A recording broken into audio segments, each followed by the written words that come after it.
Oi, tudo bom? Então a gente tá aqui para fazer o segundo vídeo do Razões para Negra. Isso. Demoramos um pouco, mas É. está aqui. A gente trouxe hoje um que não é tanto conhecido. Ele é desconhecido, mas o autor, alguns vão conhecer, outros não. Stardust, o Mistério da Estrela. Do Neil Gaiman. Muita gente não conhece ele mesmo, nunca ouviu falar. Porém, se falar a obra dele mais famosa, todo mundo vai reconhecer. Ele é o escritor de Sandman. Sandman e Coraline, que são as obras dele mais famosas. Isso. O livro talvez muita gente não conheça, mas o filme é bem provável que o pessoal conheça já. É verdade. Tem um filme e é bem provável que o pessoal conheça. Porém, o filme é diferente do livro, como sempre acontece. Pra variar. A história começa mostrando bem os lugares. Tem a muralha e tem o povoado além da muralha, que é um lugar encantado. Terra Encantada é a floresta. E acontece um evento nessa cidade, nesse período, nesse lugar. Uma estrela cai.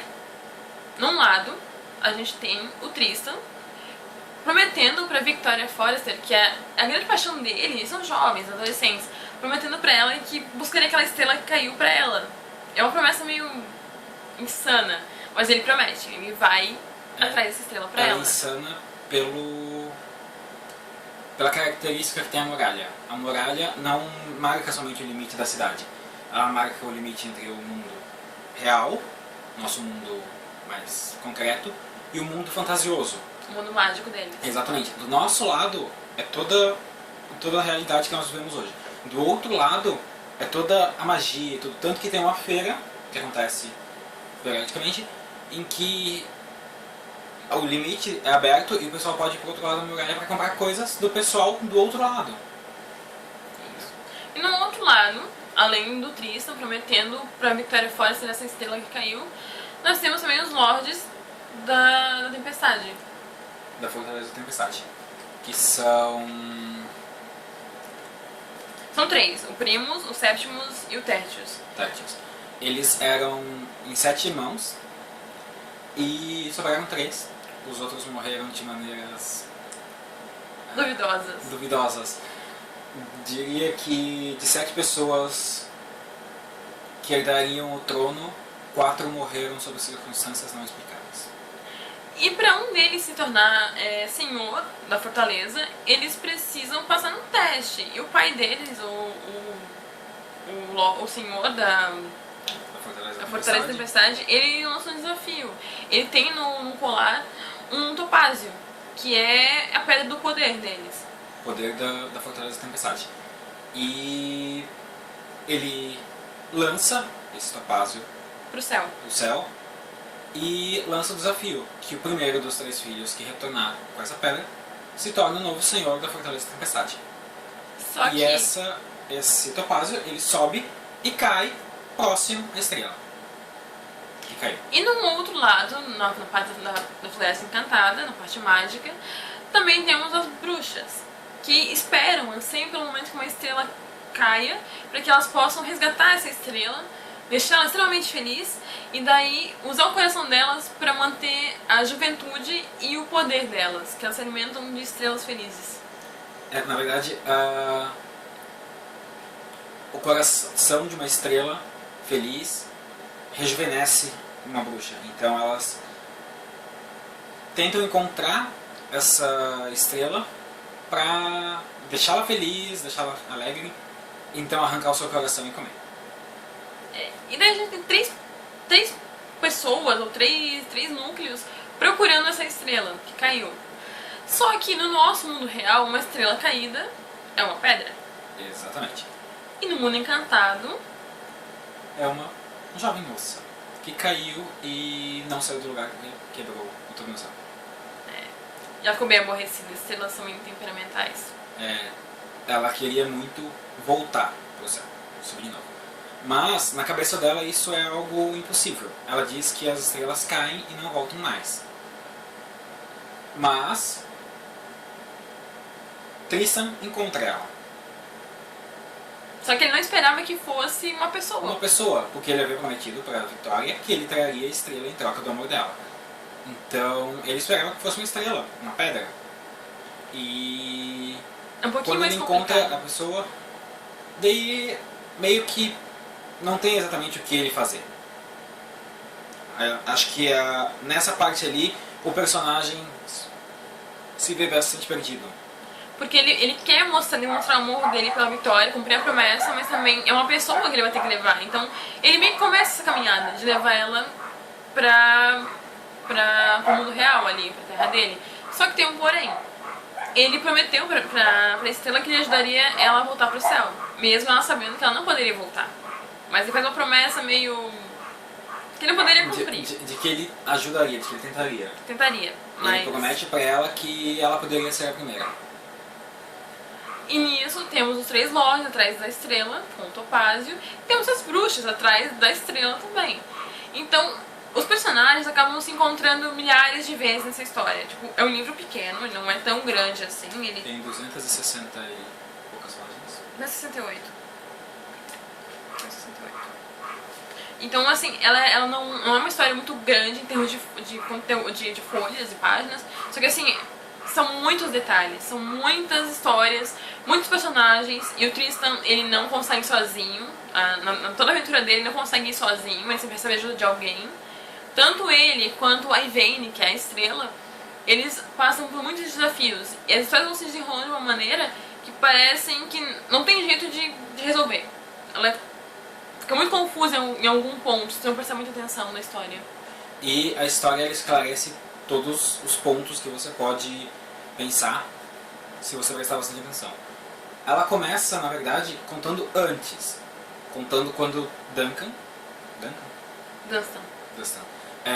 o pai do Tristan, vai pra feira do outro lado da muralha e se encanta com uma tenda que vende flores de vidro. E aí começa toda a história dele, porque ele conta o antes o que aconteceu nessa feira, como ele se apaixonou misteriosamente por essa feirante que vende as flores de vidro, e toda uma história por trás que vai se resolvendo durante a história do Tristan, já na segunda geração.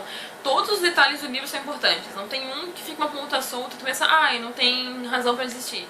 Todos eles têm uma razão, todos eles são explicados, só que tem que prestar muita atenção, porque é complicadinha a história e é muito cheia de detalhes. É muito cheio de detalhes. Todo mundo é importante. E como é um livro pequeno, vai ter tantos núcleos de história com tantos detalhes, se você não prestar atenção, você acaba perdendo alguns detalhes e depois você vai se ver meio perdido na história, em alguns pontos.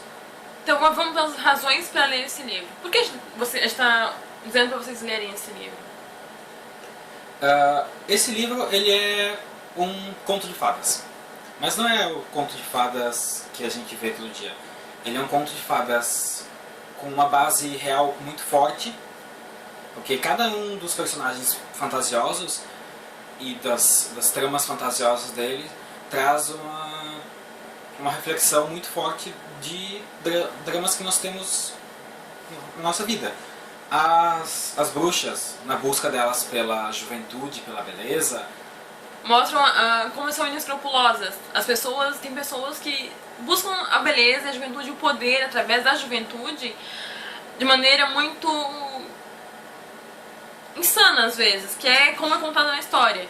Também tem a história do Tristan, porque ele vai atrás dessa estrela para provar o amor dele pela Victoria, só que ao longo da aventura dele, mostra que ele começa se conhecendo melhor, ele começa a envelhecer, a maturidade dele começa a aparecer. Que são muitas aventuras, ele acaba discernindo o que é o desejo de uma coisa e o amor real. Então ele passa por muitas situações que vão pondo isso à prova. Também tem o desejo pelo poder dos 3 lords, e eles são definitivamente inescrupulosos quanto às ações deles. Eles querem o poder a qualquer custo, não se importam no que eles vão fazer.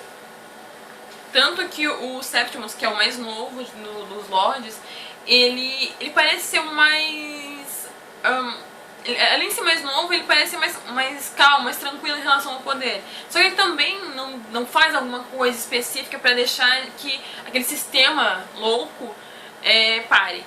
Ele deixa acontecer. Mas ele também não é tão impiedoso quanto os outros irmãos dele. Porque a busca por essa estrela se torna uma caçada bem insana. Bem perigosa. Outro motivo para ler é a construção dos personagens.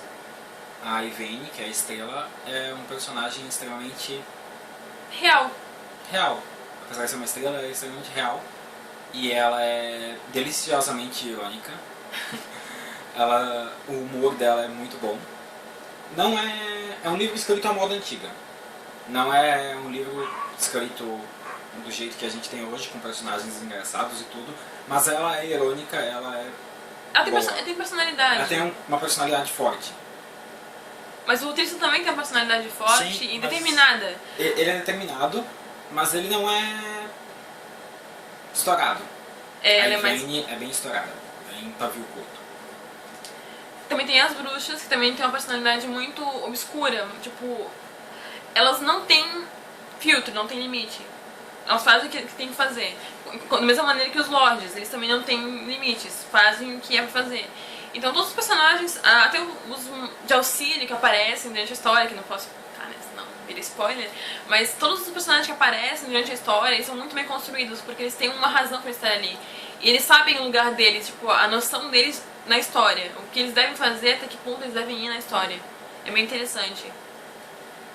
O livro também é muito bem escrito. A narrativa dele não se torna chata em nenhum momento. E ele não tem uma narrativa cansativa nem nada, nem confusa. A única coisa que torna o livro um pouco confuso, e talvez seria um ponto... Não digo negativo, mas... um ponto, é a riqueza de detalhes para poucas páginas, para pouco texto, entendeu? São muitos detalhes que, se você não absorver, você vai acabar deixando a sensação do livro, a sensação maior do livro, passar. Tu vai se perder bastante, tu vai se sentir um pouco confuso. Mas, por outro lado, é bom ele ser um pouco menor, porque ele não cansa. Porque se fosse um livro maior, ele cansaria com certeza, porque ele é muito cheio de detalhes. E todos os detalhes fazem sentido na história, todos eles. Qualquer coisa que tu procure vai fazer sentido. Até os cavalos, até a grama vai fazer sentido. Vai fazer sentido se tu olhar bem. Mas tem que tomar cuidado com isso. E eu tenho um ponto negativo pra falar. Esse livro ele foi lançado pela Rocco, Jovens Leitores, que é um dos poucos que eu tinha visto até começar a vir esse selo novo deles. Eu gostei bastante. Eles mantiveram a capa original. Ela é muito bonita, com brilhozinhos e tudo. Então, eu gostei bastante da edição dela pela Rocco. Até fiquei espantada quando eu vi que a Rocco tinha lançado esse livro, porque não é do feitio da Rocco trazer autores desconhecidos, que não são desconhecidos na realidade, mas ele é aparentemente desconhecido. Mas eu gostei bastante dele. E eu acho que é isso, né? Acho que é isso. Fechamos hoje. Boa noite, gente. Obrigada. Um beijo.